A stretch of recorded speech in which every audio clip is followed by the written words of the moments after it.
Pensa num professor, alguém que se dedica, que se esgota para enriquecer o dono de uma escola particular e não só para educar as crianças. Agora, por mais estranho que pareça, segundo uma certa linha de pensamento, essa pessoa pode ser considerada um trabalhador produtivo. Nossa! Essa pergunta, que já dá um nó na cabeça, é o nosso ponto de partida hoje. A gente vai mergulhar num texto que vira de ponta cabeça as nossas noções mais comuns de trabalho e de valor. Isso mesmo. Nossa missão aqui é desvendar um conceito central chamado mais-valor e entender as duas principais estratégias para gerá-lo, a absoluta e a relativa, segundo essa fonte. Exato. E o interessante é que o texto começa de um ponto muito básico, quase poético, sabe? O trabalho como a relação do ser humano com a natureza, transformando o mundo para sobreviver. Aham. Mas aí ele mostra como essa relação, que parece simples, se torna algo completamente diferente, quase irreconhecível, dentro de um sistema específico. A grande virada de chave é entender que o foco deixa de ser fabricar coisas úteis e passa a ser gerar valor. E mais que isso, né? Gerar um excedente de valor. Exatamente. Certo. E essa mudança já começa com a própria ideia de quem trabalha. O texto fala de uma passagem do trabalho individual, tipo do artesão sozinho na oficina, porque ele chama de trabalhador coletivo. Uma linha de montagem, por exemplo. Isso de cara já bagunça a nossa definição de trabalho produtivo, porque ela se expande. Agora não precisa ser você quem aperta o parafuso, ser o engenheiro que projeta, o gerente que organiza, também é ser parte desse órgão coletivo. Certo, mas aí vem o pulo do gato. O texto diz que, por outro lado, o conceito se estreita, e muito. Como assim? É aí que a análise fica afiada. O conceito se estreita porque, na lógica da produção capitalista, o objetivo final não é fazer um bom carro ou um bom sapato. O objetivo é produzir mais valor. Então, a definição que a fonte nos dá é brutalmente direta. Trabalhador produtivo é aquele que produz mais valor para o capitalista. Ponto. Não adianta só produzir algo útil ou belo. O seu trabalho precisa servir ao que o texto chama de autovalorização do capital. Autovalorização do capital parece um termo de economista, mas a ideia é basicamente fazer o dinheiro do capitalista virar mais dinheiro, certo? Exatamente essa é a ideia. Fazer o capital crescer sozinho, usando o trabalho de outra pessoa como combustível. Isso. E isso muda toda a perspectiva. Ser produtivo nesse sistema não é um elogio. Não significa que seu trabalho é nobre ou importante para a sociedade. É só uma descrição técnica de uma relação social. Então é uma função, não uma virtude. Uma função, perfeito. Peraí, então, voltando ao meu exemplo do início. Pela lógica desse texto, um professor que muda a vida de centenas de alunos, mas trabalha para uma escola pública, não seria produtivo? Não, nessa definição. Mas um funcionário numa linha de montagem de, sei lá, salsichas de qualidade duvidosa que são vendidas com lucro, ele sim seria produtivo. Isso parece completamente invertido. Parece, mas dentro da lógica apresentada faz todo sentido. O texto é explícito. A natureza do trabalho, se é educar mentes ou fabricar salsichas, é irrelevante para essa definição. A única pergunta que importa é: esse trabalho está inserido numa relação que gera lucro para um patrão? Se a resposta for sim, ele é produtivo. Exato. Se for não, ele pode ser útil, essencial, maravilhoso, mas não é produtivo nos termos do capital. É por isso que a fonte chega a uma conclusão tão forte, quase um soco no estômago. Qual? Ser trabalhador produtivo não é, portanto, uma sorte, mas um azar. Nossa, é uma forma bem crua de colocar as coisas. Deixa de ser um elogio e vira quase uma sentença, né? Não é nova. O texto até menciona rapidamente os fisiocratas, lá no século XVIII. Ah, sim. Para eles que viviam no mundo agrário, só o trabalho na agricultura era produtivo. Por quê? Porque na visão deles, só a terra gerava um excedente real, sabe? Algo a mais que brotava da natureza. Esse excedente era o mais-valor, que aparecia como a renda paga ao dono da terra. Entendi. Isso só mostra que a definição sempre esteve ligada à pergunta: de onde diabos vem o excedente? Ok, então o objetivo do jogo não é fazer o melhor produto, mas sim gerar esse mais valor.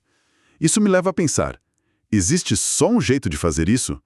Ou o texto aponta diferentes estratégias para, digamos, espremer esse valor extra do trabalho? Ótima pergunta. E a resposta é que existem duas estratégias fundamentais que o texto batiza de mais valor absoluto e mais valor relativo. Vamos começar pelo absoluto, que é o mais intuitivo. O mais direto. Isso, mais direto. Ele é descrito como a base geral do sistema capitalista. Pelo nome absoluto, imagino que seja algo bem direto ao ponto. E a lógica é simplesmente esticar a jornada de trabalho. Imagine que o dia de trabalho é dividido em duas partes. A primeira é o que o texto chama de trabalho necessário. Certo. É o tempo que o trabalhador leva para produzir o valor equivalente ao seu próprio salário, ou seja, ao custo do seu sustento. A segunda parte é o mais trabalho. Todo o tempo que ele trabalha além desse ponto. E esse tempo extra que não é pago é o que gera o tal do mais valor absoluto. Exatamente. Dá para colocar em números? Fica mais fácil de visualizar. Claro. Digamos que em 6 horas de trabalho, um operário produz o valor do seu salário diário, mas a jornada na fábrica é de 10 horas. Aham. Aquelas 4 horas extras, das 6 às 10, são puro mais trabalho. O valor criado nessas 4 horas vai direto para o bolso do capitalista como mais valor. É a força bruta, basicamente. Mais horas no relógio, mais lucro. Simples e direto. E o mais valor relativo? Pela descrição parece mais complexo, mais sutil. Exato. O relativo é muito mais sofisticado e, segundo a fonte, tem um poder de transformação social muito maior. Aqui, a jogada não é aumentar a duração total do dia, mas sim diminuir a fatia do trabalho necessário. Ah, O objetivo é fazer com que a pessoa produza o equivalente ao seu salário em menos tempo. espera aí. Como se faz isso sem simplesmente cortar o salário da pessoa pela metade? Aí que está a genialidade ou a perversidade do método. Tecnologia e aumento de produtividade. Pense em novas máquinas, uma organização mais eficiente, processos otimizados, tudo que faz 1 hora de trabalho render mais. Isso. Voltando ao nosso exemplo, com uma nova máquina, nosso operário agora consegue produzir o equivalente ao seu salário não mais em 6 horas, mas em 4. Ah, entendi. A jornada total continua sendo de 10 horas, o salário continua o mesmo, mas agora o trabalho necessário encolheu para 4 horas. Isso significa que o mais trabalho pulou de 4 para 6 horas. Mingo. O capitalista ganhou 2 horas de trabalho não pago sem ter que estender a jornada um único minuto. Exatamente, o mais valor aumentou significativamente. É por isso que o texto diz que este método revoluciona inteiramente os processos técnicos do trabalho e os agrupamentos sociais. Ele impulsiona uma corrida tecnológica constante. Então, um é esticar o tempo, o outro é intensificar o que se faz dentro daquele tempo.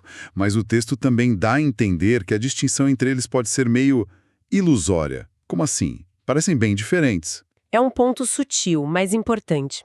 O texto argumenta que um depende do outro, sabe? O mais valor relativo só funciona porque já existe uma jornada que é maior que o tempo necessário. Ou seja, já existe um mais valor absoluto ali na base. Isso. E o absoluto, por sua vez, precisa de um mínimo de produtividade, senão a pessoa levaria o dia inteiro só para produzir o próprio sustento e não sobraria tempo para mais trabalho. Certo. A diferença fica gritante quando o objetivo é aumentar a taxa de mais valor. Se a jornada já tem um limite, digamos 10 horas, a única maneira de exprimir mais lucro é pela via do relativo, investindo em tecnologia. Falando em produtividade, eu sempre imaginei que um lugar com recursos naturais abundantes, um paraíso tropical, seria um ambiente perfeito para a produção deslanchar, né? Se a natureza te dá tudo de mão beijada, sobra mais energia para outras coisas. Pois é. Mas o texto joga um balde de água fria nessa ideia. Joga um balde de água congelada. É uma das ideias mais contraintuitivas da fonte. Primeiro, ele estabelece a condição básica que você mencionou. Sim, é preciso que a produtividade seja alta o suficiente para uma pessoa produzir mais do que precisa para si. Sem excedente, não tem mais trabalho. Exato. E as condições naturais, como um solo fértil, ajudam a definir o quão baixo esse tempo de trabalho necessário Pode ser. O texto até cita o exemplo do Egito Antigo, que o historiador Diodoro descrevia. Pelo que eu entendi, o custo para criar os filhos era baixíssimo e a comida era abundante, o que liberava um monte de gente para construir as pirâmides. Exatamente. A natureza fértil do Nilo criou as condições para que houvesse trabalho excedente. Mas, e aqui vem o paradoxo, uma natureza demasiado generosa pode ser um problema para o desenvolvimento capitalista. Um problema? Sim. A fonte usa uma imagem fortíssima. Ela conduz o homem com as mãos como uma criança em andadeiras. Nossa, que imagem! Basicamente, se a vida é fácil demais, ninguém se coça para desenvolver tecnologia, para inovar. Essa é a tese. A natureza oferece tudo e não cria necessidade do domínio técnico, da disciplina, do controle social do trabalho. Por isso, o texto argumenta que a pátria do capital não são os trópicos, mas a zona temperada. Onde as coisas são mais difíceis. Exato. O que impulsiona a indústria, segundo essa visão, não é a fartura, mas a necessidade de controlar socialmente a natureza. Pense no sistema de irrigação no Egito ou na Holanda. Foram projetos gigantescos que surgiram da necessidade de domar a água. É como se o texto dissesse que o capitalismo precisa de um certo nível de perrengue para florescer. A abundância excessiva acomoda. Precisamente. E o exemplo final que o texto usa para martelar esse ponto é muito vívido. Ele descreve um habitante de ilhas asiáticas que vive extraindo sagu de uma palmeira. A natureza é tão pródiga que poucas horas de trabalho garantem seu sustento por uma semana, o resto do tempo é ócio. A fonte então pergunta: como fazer esse homem trabalhar para um capitalista? Boa pergunta. Seria preciso uma coação externa, uma força que o obrigue. Se o capitalismo fosse introduzido ali, ele talvez tivesse que trabalhar 6 dias para receber o produto de apenas 1 dia de seu trabalho. Entendi. A natureza generosa explica por que o trabalho necessário dele é de só 1 dia, mas não explica por que ele daria os outros 5 dias de graça para alguém. Exato. A natureza cria o palco, a possibilidade do tempo livre. Mas é a organização social, a relação de poder, que transforma esse tempo livre em mais valor para outra pessoa. Ok. Depois de construir todo esse argumento, o autor parece que resolveu mirar nos colegas economistas, né? Tem uma parte que ele pega pesado, especialmente com um cara chamado John Stuart Mill. Sim, é a parte do acerto de contas. O autor acusa Mill e outros de não entenderem, ou pior, de tentarem obscurecer o que ele chama de a questão candente da origem do mais-valor. Ele pega alguns argumentos de Mill e os desmonta com bastante sarcasmo. Tem um argumento de Mill que me pareceu bem estranho, algo sobre o lucro vir do fato de que ferramentas duram mais do que o exigido para sua produção.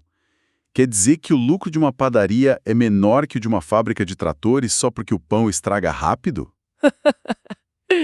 Não faz muito sentido, né? Não mesmo. O autor do texto concorda. Ele ridiculariza essa ideia usando exatamente o exemplo do padeiro versus o construtor de máquinas. Ele diz que isso é confundir a durabilidade física de um produto com a criação de valor que acontece no processo de trabalho, momento a momento. O valor está no trabalho humano vivo. Isso, e crucialmente no mais trabalho contido nele. Mas a melhor parte, para mim, é quando o Mill sugere que o trabalhador é, de certo modo, um capitalista. Como é que é essa história? Essa é uma passagem particularmente ácida. A lógica de Mill era que, como o trabalhador adianta sua força de trabalho para o capitalista por uma semana ou um mês antes de receber o salário, ele estaria, de certa forma, investindo seu trabalho, agindo como um capitalista. Ah, claro. O trabalhador que não tem nada além da sua força de trabalho é o verdadeiro capitalista na história, é uma inversão completa da realidade. O autor acha isso um absurdo monumental e vira o argumento de cabeça para baixo. Ele diz que, na verdade, é o trabalhador que adianta seu trabalho de graça para o capitalista. Que só o paga no fim do período. Exato. O capitalista, na verdade, recebe um crédito do trabalhador. A conclusão do autor é implacável e ele usa uma metáfora demolidora. Na planície, até pequenos montes de terra parecem colinas, e podemos medir a banalidade de nossa burguesia atual pelo calibre de seus grandes espíritos. Pesado. Ele não poupou a crítica. É basicamente chamar o maior economista da época de medíocre por tentar dourar a pílula da relação entre capital e trabalho. Exatamente. Para o autor, era uma tentativa de mascarar a natureza fundamentalmente exploratória da relação, apresentando-a como uma parceria justa. Ufa! Que jornada! Então, no fim das contas, a gente sai dessa análise com a cabeça virada. Trabalho produtivo não é sobre criar coisas úteis, mas sobre criar lucro. Exato. E esse lucro, esse mais-valor, pode ser extraído ou esticando o dia de trabalho à força, ou fazendo cada minuto render mais com tecnologia. E até a natureza entra na história de um jeito totalmente inesperado. Acho que o ponto central que a fonte quer martelar é que mais-valor não é um conceito econômico abstrato. Ele é apresentado como o motor, a força motriz de um sistema social que redefine o próprio propósito da atividade humana. Certo. A finalidade deixa de ser a satisfação de necessidades e passa a ser a expansão do próprio capital, a tal da autovalorização do valor. É o dinheiro gerando mais dinheiro com o trabalho humano como intermediário. E essa conversa toda me deixou pensando. O autor escreveu isso no contexto da Revolução Industrial, das fábricas. Hoje, com home office, trabalho por aplicativo, profissões criativas, como a gente mede isso? Boa pergunta. Onde termina o trabalho necessário e onde começa o mais trabalho quando o escritório é o celular e ele na prática nunca desliga? A busca pelo mais valor absoluto, de esticar o tempo, e a do relativo, de intensificar cada segundo, não acabaram se misturando de uma forma que deixa essa linha ainda mais borrada? Essa é a grande questão, não é? A forma muda, a tecnologia avança, mas a lógica fundamental da extração de mais valor, segundo essa fonte, persistiria. A pergunta que fica é: como essa lógica se adapta e se manifesta nessas novas formas de trabalho, muitas vezes disfarçada de flexibilidade, autonomia ou parceria? Talvez a fronteira entre trabalho e vida pessoal seja o novo território dessa disputa.